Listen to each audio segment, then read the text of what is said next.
Chaque seconde qui passe, 45 000 personnes achètent un produit de cette entreprise. Et pourtant, ce que tu ignores sur eux pourrait te couper l'appétit pour toujours.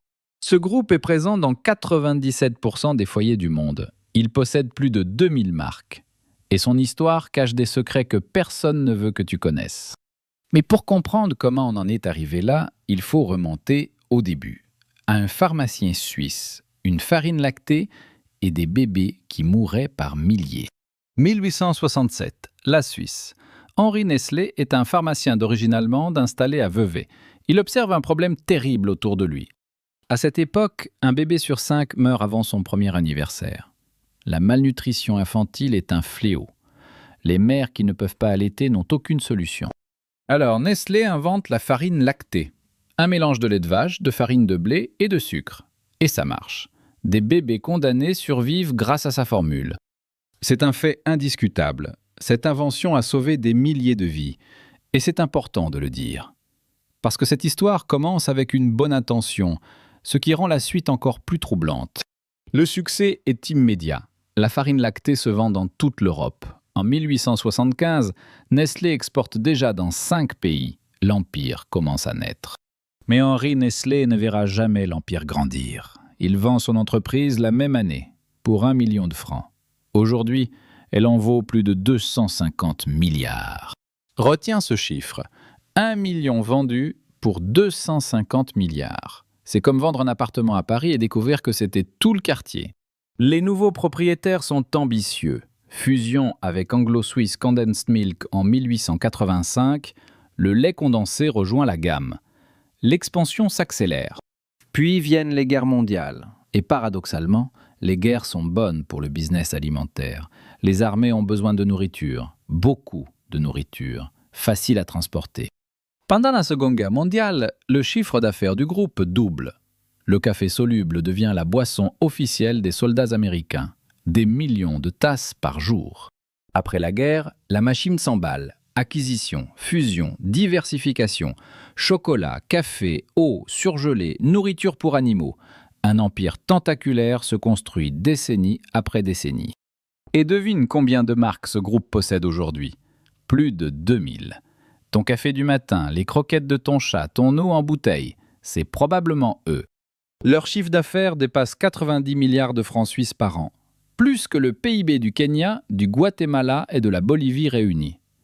C'est un État dans l'État. Mais tout ce pouvoir a un prix. Et ce prix, ce sont d'abord des bébés qui l'ont payé. Le premier scandale est aussi le plus terrible. Et il a duré des décennies. Dans les années 70, ce groupe lance une campagne marketing agressive en Afrique et en Asie. L'objectif ? Remplacer l'allaitement maternel par du lait en poudre. Et vendre, vendre, vendre. Des femmes en blouse blanche distribuent des échantillons gratuits dans les maternités. Les mères pensent que c'est du personnel médical. Ce sont des vendeuses déguisées. La stratégie est diabolique. Tu donnes du lait gratuit pendant juste assez longtemps pour que la mère arrête de produire le sien. Après, elle est piégée. Elle doit acheter. Mais le vrai problème est ailleurs. L'eau dans ces pays n'est pas potable. Les mères mélangent la poudre avec de l'eau contaminée. Et elles diluent trop parce que la poudre coûte cher. Résultat, des millions de bébés malnutris, des centaines de milliers morts de diarrhée et d'infections. Pendant ce temps, les ventes de lait en poudre explosent sur ces continents. Et ce que personne ne savait à l'époque, c'est que le groupe avait des rapports internes qui montraient les risques. Ils savaient. Et les ventes continuaient quand même. En 1977, un boycott mondial est lancé. Le plus long boycott contre une entreprise de l'histoire. 7 ans de pression. Et ça finit par payer. L'Organisation mondiale de la santé adopte un code international de commercialisation des substituts du lait maternel. Les règles changent. Mais est-ce que le groupe les respecte vraiment ? En 2018, des ONG ont encore trouvé des violations du code dans 32 pays, 40 ans plus tard. 32 pays. Le même schéma, encore et encore. Et au Nigeria, au Sénégal, en Côte d'Ivoire, les publicités pour le lait infantile continuent de circuler sur les réseaux sociaux, ciblant les jeunes mères, avec des promesses de bébés en bonne santé. Mais le lait infantile n'est que le premier chapitre. Le suivant est peut-être encore plus scandaleux, parce qu'il touche à quelque chose que tu utilises chaque jour. l'eau. En 1992, le PDG de ce groupe fait une déclaration qui choque le monde. Il dit que l'accès à l'eau n'est pas un droit humain fondamental. Selon lui, l'eau devrait avoir une valeur marchande, comme le pétrole, comme l'or. Sauf que sans pétrole, tu survis, sans eau, tu meurs en 3 jours. Depuis, ce groupe a acheté des sources d'eau dans le monde entier, Pakistan, Brésil, Canada, Afrique du Sud. Partout la même histoire, l'eau coule vers le profit. Au Pakistan, des villages entiers ont perdu l'accès à leur eau. Les nappes phréatiques baissent, pendant que des milliards de litres sont pompés, embouteillés et vendus avec profit. Au Canada, ce groupe a obtenu des permis pour pomper des millions de litres par jour. Le prix payé ? Quelques dollars pour 1 million de litres, moins cher que l'essence. Et quand les communautés locales protestent, que se passe-t-il ? Des armées d'avocats, des lobbyistes, des permis renouvelés en silence, le pouvoir de l'argent contre celui du peuple. En 2021, ce groupe a revendu une partie de ses marques d'eau en Amérique du Nord. Victoire des activistes ou simple calcul financier ? La réponse te surprendrait. Maintenant, parlons de ce que tu manges chaque jour sans y penser. Ton chocolat. Parce que ce que tu ne sais pas sur ton chocolat va te choquer. La Côte d'Ivoire et le Ghana produisent 60% du cacao mondial. Les agriculteurs gagnent en moyenne 2 dollars par jour. Le chocolat se vend des milliards. En 2001, une enquête révèle l'impensable. Des enfants travaillent dans les plantations de cacao. Des enfants de 8, 10, 12 ans pour que tu puisses manger du chocolat. Ce groupe, avec d'autres géants du chocolat, signe le protocole Harkin-Engel en 2001. Promesse solennelle, éliminer le travail des enfants. Date limite, 2005. 2005 arrive, promesse non tenue. Nouvelle date, 2008, puis 2010, puis 2015, puis 2020. Tu vois le schéma ? En 2020, une étude de l'Université de Chicago révèle que le nombre d'enfants travaillant dans le cacao a en fait augmenté. Pas diminué, augmenté. Après 20 ans de promesses. Et en 2021, la Cour suprême des États-Unis rejette une plainte contre ce groupe pour travail d'enfants. Motif ? Les abus ont eu lieu à l'étranger, pas de juridiction. Traduction : si l'exploitation se passe assez loin de chez toi, personne n'est responsable. Le système protège les puissants. Et les enfants continuent de travailler. Passons maintenant à un scandale que l'Occident a presque ignoré. L'Inde. 2015. Les nouilles instantanées les plus populaires du pays sont retirées du marché. Les autorités indiennes découvrent des niveaux excessifs de plomb et de glutamate monosodique dans ces nouilles. Ce produit est consommé par des centaines de millions de personnes chaque jour. Le groupe conteste les résultats, fait appel, dépense des millions en communication de crise. Et 6 mois plus tard, les nouilles sont de retour en rayon, comme si rien ne s'était passé. Mais la confiance des consommateurs indiens est ébranlée. Et cette histoire révèle un problème plus profond. Les standards de qualité ne sont pas les mêmes partout dans le monde. Et c'est un pattern qui se répète. Les règles sont strictes en Europe, on vend les mêmes produits en Afrique et en Asie. Là où les régulations sont faibles, en 2022, une enquête révèle que ce groupe ajoute du sucre dans le lait infantile vendu en Afrique, alors que le même produit en Europe n'en contient pas. Double standard. Maintenant, arrêtons-nous un instant. Parce que ce groupe n'est pas que négatif. Et ignorer le positif serait malhonnête. La réalité est beaucoup plus complexe que ça. Ce groupe emploie plus de 250 000 personnes dans le monde. Des emplois stables, des salaires corrects, de la formation, dans des régions où le travail manque. Leur institut de recherche est l'un des plus grands au monde dans le domaine alimentaire. Des centaines de scientifiques travaillent sur la nutrition, la santé, l'innovation. Ils ont investi des milliards dans l'agriculture durable, programmes de formation pour agriculteurs, réforestation, réduction de l'empreinte carbone. Sur le papier, c'est impressionnant. Mais la question reste toujours la même. Est-ce que c'est suffisant pour compenser le reste ? C'est la question à 100 milliards de dollars. Et la réponse dépend de toi. Maintenant, parlons stratégie. Parce que la machine business de ce groupe est une œuvre d'art, froide, calculée et absolument redoutable. Voici comment elle fonctionne. Premier pilier, être partout. Ce groupe vend dans 188 pays. Que tu sois à Lagos, à Paris, à Mumbai ou à Sao Paulo, tu ne peux pas leur échapper. Deuxième pilier, posséder des marques locales. Tu achètes un café brésilien, une glace indienne, une eau minérale française, et tu ne sais pas que c'est le même groupe derrière. Troisième pilier, le modèle de la capsule. Tu achètes la machine pas chère, mais les recharges coûtent une fortune et tu es piégé dans l'écosystème, pour toujours. 1 kilo de café en capsule coûte environ 70 €. 1 kilo de café normal, 10 à 15 €. Tu payes 5 fois plus cher pour de la commodité et tu ne t'en rends même pas compte. Et les capsules usagées, 9 milliards par an finissent en décharge, même avec les programmes de recyclage, parce que presque personne ne les recycle vraiment. L'inventeur de la capsule a dit dans une interview qu'il regrettait son invention. Imagine, créer quelque chose qui rapporte des milliards et souhaiter ne jamais l'avoir fait. Quatrième pilier, le marketing. Ce groupe dépense plus de 7 milliards par an en publicité. 7 milliards! C'est plus que le budget santé de certains pays africains. Et chaque euro de pub te dit la même chose. Tu as besoin de ce produit. Ta vie sera meilleure avec. C'est du bonheur en boîte. Et ton cerveau y croit. Le neuromarketing.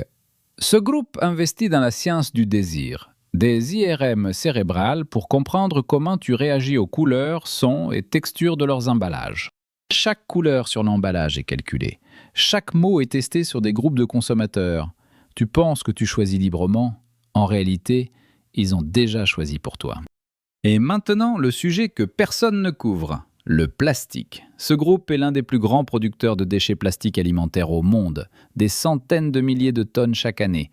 Ils avaient promis que tous leurs emballages seraient recyclables d'ici 2025. On y est. Et le plastique continue de s'accumuler dans les océans et les décharges. Mais en même temps, ce groupe est le leader mondial de la recherche sur les emballages alternatifs. Papier, bioplastique, conteneurs réutilisables, la contradiction est permanente. Parlons maintenant des acquisitions. Parce que la façon dont ce groupe grandit est un cours magistral en stratégie d'entreprise. Et c'est fascinant à décortiquer. 1988, il rachète un géant du chocolat britannique. 2001, la nourriture pour animaux entre dans le portefeuille. 2012, la nutrition médicale. 2018, ils vendent les droits de distribution du café à un concurrent pour plus de 7 milliards. L'art de vendre ce qui rapporte moins pour investir dans ce qui rapporte plus. Et leur dernier pari, la santé. Ce groupe investit massivement dans la nutrition médicale. Compléments alimentaires, produits pour hôpitaux, la frontière entre nourriture et médicaments s'efface. Leur vision, contrôler ton alimentation de la naissance à la mort. Lait infantile, céréales pour enfants, café pour adultes, nutrition médicale pour seniors. Chaque étape de ta vie. Et maintenant, la nutrition personnalisée. L'idée que ton alimentation sera bientôt adaptée à ton ADN, ton microbiome, ton métabolisme unique. Ce groupe investit des milliards là-dedans. Mais la question critique est celle-ci. Qui possédera tes données de santé? Si ce groupe connaît ton ADN, tes allergies, tes faiblesses nutritionnelles, c'est un pouvoir immense. Données alimentaires plus données de santé plus intelligence artificielle égale le contrôle total de ton assiette. Et ça, c'est un scénario qui devrait inquiéter tout le monde. Parlons maintenant de l'Afrique. Parce que ce continent est le prochain champ de bataille de l'industrie alimentaire mondiale. Et ce groupe y est déjà massivement présent. D'Abidjan à Lagos, de Nairobi à Dakar, les usines tournent à plein régime. Des produits conçus spécifiquement pour le marché africain, adaptés aux goûts locaux. D'un côté, ce groupe crée des dizaines de milliers d'emplois, construit des infrastructures, forme des agriculteurs. De l'autre, les profits repartent en Suisse, les matières premières aussi. C'est le néocolonialisme économique à l'état pur. Les ressources coulent du sud vers le nord. Le cacao, le café, l'eau. Et en échange, des emplois. Mais jamais la richesse. Mais cette dynamique est en train de changer. Des coopératives africaines commencent à transformer localement, à créer leur propre marque de chocolat, à garder la valeur ajoutée chez elles. Et c'est peut-être la plus grande menace pour ce géant. Pas les régulateurs, pas les boycotts, mais les producteurs qui décident de se passer de l'intermédiaire. Parlons maintenant des produits ultra transformés. Parce que ce groupe vend n'est pas simplement de la nourriture, c'est de la science, de l'addiction, du marketing en boîte. Les produits ultra transformés sont conçus pour créer une dépendance. Le mélange exact de sucre, sel et gras qui active les centres du plaisir dans ton cerveau, comme une drogue légale. Un ancien cadre du groupe a déclaré « On savait que certains produits rendaient les gens malades, mais tant que les ventes montaient, personne ne posait de questions. » Et le plus pervers, les produits les plus sucrés, les moins nutritifs, ne sont pas vendus en Europe.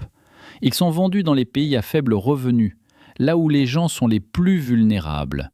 Une étude de 2023 a comparé la composition du même produit vendu en Suisse et au Sénégal. Version africaine, plus de sucre, moins de nutriments, le même emballage. Mais sous la pression, le groupe a réduit le sucre dans certains produits, investi dans des gammes plus saines, lancé des céréales pour enfants avec moins d'additifs. Le progrès existe. Il est juste lent. Maintenant, comparons avec les autres géants. Parce que ce groupe n'est pas le seul. Il y a aussi les Américains, les Néerlandais, les Français, et le combat entre eux est féroce. Le concurrent américain est plus gros en chiffre d'affaires. Le Néerlandais domine le cacao. Le Français est le roi des produits laitiers. Mais aucun n'a l'étendue de ce groupe suisse. Parce que la force de ce groupe, c'est la diversification. Si le café baisse, le chocolat compense. Si l'eau est attaquée, la nutrition médicale prend le relais. L'hydre a toujours une tête de rechange. Et c'est ce qui rend ce géant presque impossible à faire tomber. Tu boycottes une marque, tu en achètes probablement une autre qui leur appartient sans le savoir. Mais il y a des signaux de changement. Les consommateurs se réveillent. La génération Z demande de la transparence. Les applications qui scannent les produits explosent en popularité. Et des régulateurs aussi bougent. L'Union européenne impose des lois sur la déforestation dans les chaînes d'approvisionnement. Les standards de transparence se durcissent, lentement, mais sûrement. Mais soyons honnêtes, ce groupe a survécu au boycott, au scandale, au procès, au changement de direction et aux crises mondiales. Il est là depuis plus de 150 ans. Et il sera probablement là dans 150 ans encore.